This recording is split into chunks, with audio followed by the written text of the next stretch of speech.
Hi friends, అందరూ బాగున్నారా? Welcome to Rajanipriya vlogs. నేను బాగున్నాను. చాలా రోజులైందండి వీడియో పెట్టి. సారీ ఫస్ట్ అయితే అందుకు.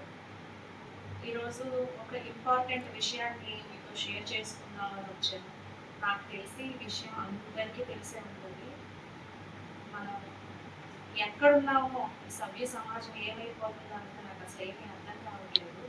ఈ మధ్యన జరుగుతున్న సంఘటనలు వరుసగా చూస్తే కనుక లాస్ట్ 3 years ఘోరాతి ఘోరం. అసలు మనిషిని మనిషి చంపుకోవడం తప్పు అని అనుకుంటే ఏకంగా కుటుంబాలు, బంధాలు, అనుబంధాలు, ఒక ఇంట్లో ఉన్నవాళ్ళు, ఒక కుటుంబంలో ఉన్న వాళ్ళు కూడా ఒకరికొకరు చంపుకునేటటువంటి పరిస్థితి వచ్చేసింది. ఒకప్పటి రోజుల్లో ఒక మనిషి చంపితేనే అయ్యో ఏమిటి ఇలా చంపేశారు అని అనుకునేవారు. ఇప్పుడు ఒక ఇంట్లో ఉంటూనే ఇంటి మనుషులే ఒక వ్యక్తిపై ఇంకో వ్యక్తి దాడి చేయడం, చనిపోయడం. అసలు ఎటు వెళ్ళిపోతుంది? అసలు మనం అడవిలో ఉన్నామా, ఊర్లో ఉన్నామా కూడా తెలియట్లేదు. ఎందుకంటే అడవిలో మృగాలకి వాళ్ళకి విచక్షణ తెలియదు, కానీ మనిషికి ఉన్నది ఏంటంటే బుద్ధి, విచక్షణ ఈ రెండు మనకుంది. ఆలోచించే గుణం మనకుంది. ఏది రైట్ ఏది రాంగ్ అని తెలుసుకునేటటువంటి విచక్షణ మనకుంది. మన పేరెంట్స్ మనకి ఎంతో కొంత ఎథిక్స్ నేర్పించే ఉంటారు, కానీ ఇవన్నీ ఏమయ్యాయో కూడా తెలియదండి. ఈ మధ్య జరుగుతున్న సంఘటనలు చాలా చాలా చాలా బాధాకరం అయిపోతుంది. ఎందుకంటే మనకి లైఫ్ స్పాన్ అనేది చాలా తగ్గిపోయింది. ఇన్నాళ్ళు 80 years వరకు కూడా మనుషులు బతికేటటువంటి పరిస్థితి ఉండేది. ఇప్పుడు ఫుడ్ వలనో, వాటర్ వలనో, లేకపోతే పొల్యూషన్ వలనో ఏమో తెలియదు, కానీ లైఫ్ స్పాన్ అనేది చాలా తగ్గిపోయింది. ఈ తగ్గిపోయినటువంటి లైఫ్ స్పాన్లో మనం హ్యాపీగా లైఫ్ని లీడ్ చేసుకోవాలి. లేకపోతే డబ్బు కోసమో, ఇంకో దాని కోసమో, లేకపోతే పదవి కోసమో, వీటి కోసం అని చెప్పి ప్రాణాలు, దయచేసి మనుషుల ప్రాణాలు మాత్రం తీయద్దు. ఈ మధ్యన తెలంగాణలో జరిగినటువంటి ఒక ఇన్సిడెంట్ అనేది చాలా చాలా చాలా బాధ అనిపించింది నాకైతే మాత్రం. నాకే కాదు, యావత్ ప్రపంచానికి కూడా, చూసిన ప్రతి ఒక్కరికి కూడా, యూట్యూబ్ ఫాలో అయిన ప్రతి ఒక్కరికి కూడా, టీవీ ఛానల్స్లో కూడా వచ్చింది బాగా ఇది. కానీ చాలా బాధాకరం అండి. ఇలాంటి సంఘటనలు ఎన్నో జరగవచ్చు, కానీ ఈ సంఘటన మాత్రం ప్రత్యేకించి మనందరినీ కుదిపేసిందనే చెప్పాలి. మన తెలంగాణ రాష్ట్రంలో తర్వాత కోరుట్ల అనేటటువంటి మండలం, జగిత్యాల జిల్లా కోరుట్ల మండలం, మాదాపూర్ అనేటువంటి చిన్న గ్రామం అండి. చూస్తే మహా అయితే 50 ఇళ్ళు కూడా ఉండవేమో, చూడటానికి అలా కనిపిస్తుంది.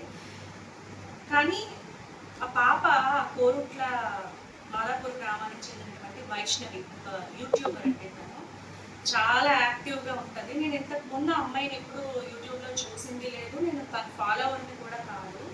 ఈ మధ్య నేను అలాగా ఫోన్లో చూసుకునేటప్పుడు ఈ ఇన్సిడెంట్ని చూశాను. చూడంగానే మనుషులు ఏంట్రా బాబు ఎలా ఉన్నారు అని నాకైతే మాత్రం ఫస్ట్ టైం అనిపించింది. చాలా చాలా బాధ అనిపించింది. అమ్మాయికి లిటరలీ 17 years ఉంటాయి, అంటే డిగ్రీ ఫస్ట్ ఇయర్ చదువుతున్న ఏజ్. ఈ అమ్మాయి యూట్యూబర్ కదా, ఈ అమ్మాయి చేసేటటువంటి వీడియోస్ అన్నీ కూడా చూస్తారు, మంచి బాగా ఫాలోవర్స్ కూడా ఉన్నారు. అక్కడ తెలంగాణలోనే ఈ కోరుట్ల మండలంలోనే అయ్యప్పగుంట అనేటటువంటి ఒక ఊరికి చెందినటువంటి హరిబాబు అనేటటువంటి అబ్బాయి. ఈ అమ్మాయి తాలూకా వీడియోస్ అన్నీ కూడా ఫాలో అయ్యేవాడంట.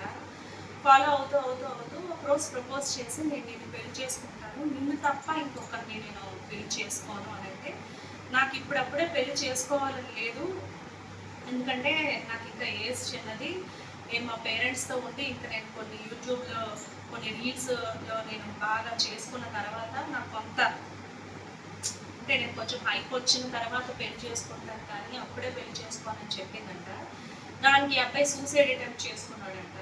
ఈ భయపెట్టడాలు ఏంటో నాకు అర్థం కాదు. ఈ భయపెట్టడాలు చూసి పాపం అమ్మాయి ఏమనుకుంది, అయ్యో నా వల్ల ప్రాణం తీసుకుంటాడా అని చెప్పి వైష్ణవి వాళ్ళ పేరెంట్సే ఒప్పించి, నీ కోసం ప్రాణం తీసుకుంటానని చెప్తున్నాడు కాబట్టి అబ్బాయి ఖచ్చితంగా బాగా చూసుకుంటాడు, నల్లగా ఉంటే ఏంటి, తెల్లగా ఉంటే ఏంటి, ఆ అబ్బాయి నువ్వు పెళ్లి చేసుకో అని చెప్తే, ఈ హరిబాబు వాళ్ళ పేరెంట్స్ దీనికి ఒప్పుకోలేదంట, అసలు ససేమిగా ఒప్పుకోలేదంట.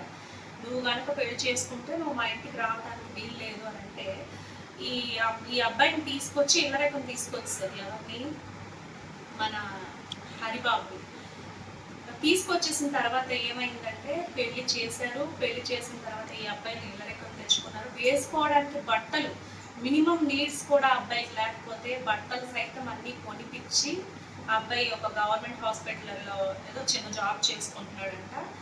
వీళ్ళింట్లోనే ఉండేవాడు. కొన్ని రోజులు బాగానే ఉన్నాడంట. పెళ్ళై మ్యాక్సిమం 8 or 9 months అయినట్టుంది అమ్మాయికి. అయిన తర్వాత వాళ్ళ ఇంటి నుండి లిటరల్లీ కాల్స్ వచ్చి నీకు మంచి కట్నం ఇస్తాం అంటున్నారు, నువ్వు ఆ అమ్మాయిని వదిలేసి మన ఇంటికి వచ్చి ఇంకో పెళ్లి చేసుకో అని. ఈ అబ్బాయి కూడా కొన్ని రోజులుగా ఫోన్లో మాట్లాడుతున్నాడట. ఎవరితో మాట్లాడుతున్నాడో తెలియదు. లాక్ కూడా చెప్పలేదట ఈ అమ్మాయికి. లాక్ నెంబర్ కూడా చెప్పకుండా ఎవరితోనో మాట్లాడుతున్నాడని చెప్పి ఈ అమ్మాయి కొన్ని రీల్స్ అయితే చేసింది. అవి ప్రాంక్ ఏమో అనుకున్నారో లేదా అది నిజమో అబద్ధమో మరి మనకు తెలియదు. కానీ ఏదైనా అబ్బాయి చేసింది అయితే మాత్రం చాలా చాలా చాలా తప్పు. ఏవైనా ప్రాబ్లమ్స్ ఉంటే మీలో మీరు సాల్వ్ చేసుకోవాలి, అంతేగాని మనిషి ప్రాణంతో ఆడుకోకూడదండి. ప్రాణం తీసే హక్కు ఎవరికీ లేదు. దేవుడు మనకి ఇచ్చాడు లైఫ్ని. దేవుడే మనం అనుకోకుండా చనిపోతే దానికి మనం ఏం చేయలేము. ఒక యాక్సిడెంటల్ డెత్ లేకపోతే హెల్త్ బాగోలేక చనిపోతే దాన్ని ఏమి చేయలేము. కానీ ఒకళ్ళ ప్రాణాన్ని ఒకళ్ళు తీసేటటువంటి హక్కు, రైట్స్ మనకి లేవండి. అసలు ఎంత అన్యాయం. కాకపోతే నమ్మించి నటించి నేను నిన్ను ప్రేమిస్తానని నటించి వాళ్ళ అత్తయ్య ఎవరైతే వైష్ణవి పేరెంట్స్ ఉన్నారో వాళ్ళు తన కన్న కొట్టి 2 అబ్బాయిలు ఉన్నారు. వైష్ణవికి 2 బ్రదర్స్ ఉన్నారు. ఆ 2 బ్రదర్స్ని కాదని ఈ అబ్బాయిని ఎక్కువ చూసుకునేదంట. ఏది అడిగితే అది కొనిపించి ఇచ్చేవారంట. ఒక బండి కొన్నారంట. అంతేకాక కొంత సైట్ ఇచ్చారంట. ఈ అబ్బాయి కోసం, ఈ హరిబాబు కోసం, వైష్ణవి కోసం ఒక సైట్ 2 గుంటల సైట్ అనేది కొనిచ్చారంట. వాళ్ళ తాహతకి ఇచ్చారు కదండి, ఇంకా అంతకన్నా ఏం ఆశిస్తావు చెప్పు. ఇవన్నీ ఏమి ఎవ్వరు చనిపోయినప్పుడు పట్టుకెళ్ళిపోరు. మంచి చెడే అనుకుంటారు. అంటే మనిషిని చంపేయడం అంటే ఆల్రెడీ అమ్మాయి ప్రెగ్నెంట్, 5th month ప్రెగ్నెంట్గా ఉన్న అమ్మాయిని, 17 ఏళ్ళ అమ్మాయిని ఏ గొడవ లేకుండా నమ్మించి, అంటే ఆ అమ్మాయి తల్లిదండ్రులు కూడా నమ్మించి ఒకరోజు రాత్రి ఏం చేశాడంటే వాటర్ ఇచ్చి వాటర్లో మత్తు మంది ఏదో కలిపాడంట. కలిపి వాళ్ళ పేరెంట్స్ అందరికి తాగమని ఇచ్చాడంట. అంతేకాకుండా ఏం చెప్పాడంటే కూలర్ పెట్టుకోండి అత్తమ్మ మీకు బాగా నిద్ర పడుతుందని చెప్పి కూలర్ పెడితే ఈవిడికి అసలు పాపం తెలియలేదంట. వైష్ణవి వాళ్ళ మదర్కి కానీ ఫాదర్కి కానీ తెలియలేదంట. అలాగే అట్ ద సేమ్ టైం వైష్ణవికి కూడా ఆ వాటర్లో మత్తు మంది ఏదో ఇచ్చి తాగించాడట.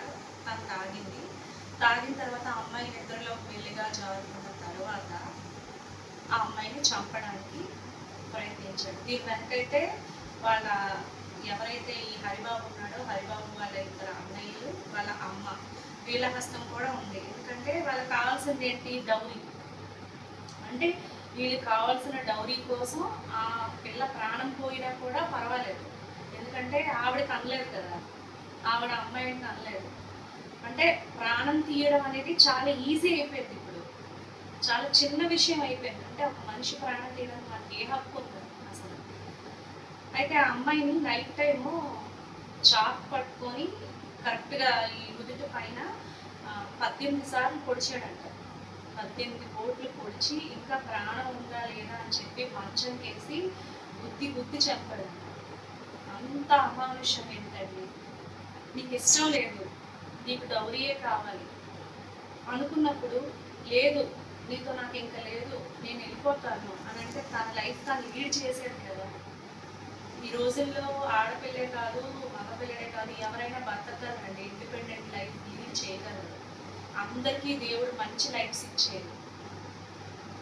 కొన్ని సమస్యలు పెడితే దేవుడు మనకి ఇచ్చేస్తాడు. వాటినన్నిటిని లీడ్ చేసుకొని ఏ అమ్మాయి అయినా కూడా ముందుకు ఎదగలదు. ఆ ధైర్యం తనకుంది.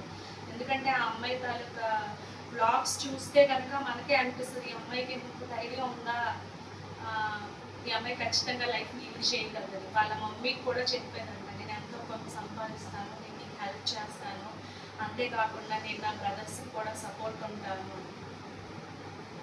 ఇదే సపోర్ట్ ఈ హరిబాబు పేరెంట్స్ నుండి వచ్చుంటే కూతురిగా మిమ్మల్ని కూడా వాళ్ళ అత్తయ్యని వాళ్ళ మామయ్యని చూసుకునేది కదండి. ఎందుకండి చంపేయాలి మనుషుల్ని? అంత అమానుషమా? దయచేసి మీకు ఇష్టం లేకపోతే విడిచిపెట్టేయండి, కానీ మనిషిని చంపడం అనేది చాలా అమానుషం అండి. మనం సభ్య సమాజంలో ఉన్నాము.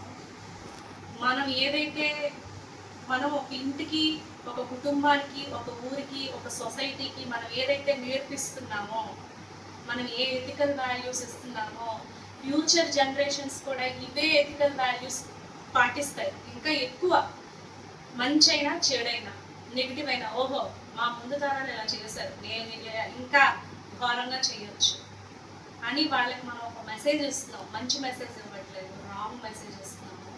చాలా చాలా చాలా తప్పండి. ఉన్న చిన్న లైఫ్ ఎన్నాళ్ళు బతుకుతామో కూడా మనకు తెలియదు. మంచి పనులు చేసుకొని వెళ్ళిపోదాము. ఇప్పుడు కరెక్టే బాబు, నువ్వు డౌరీ కోసం అని చెప్పి మీ మమ్మీ చెప్పిందని చెప్పి నువ్వు మనిషి ప్రాణం తీసింది, ఏం చేస్తావు? నీ డౌరీ వచ్చిందా? ఒక కుటుంబాన్ని బాధ పెట్టావు, 13 మంది అన్నదమ్ముల్ని బాధ పెట్టావు. ఆ తల్లి ఏడుపు చూస్తే కడుపు కదిలిపోతుంది. ఇంతమందిని బాధ పెట్టావు, నువ్వు బాధపడతావు. ఎందుకంటే నిన్నెవడో విడిచిపెట్టేది లేదు, విడిచిపెట్టకూడదు కూడా ఇలాంటి వాళ్ళు. ఎందుకంటే ఇలాంటి వాళ్ళు ఉండడం వల్ల వ్యవస్థే నాశనం అయిపోతుంది ఏకంగా.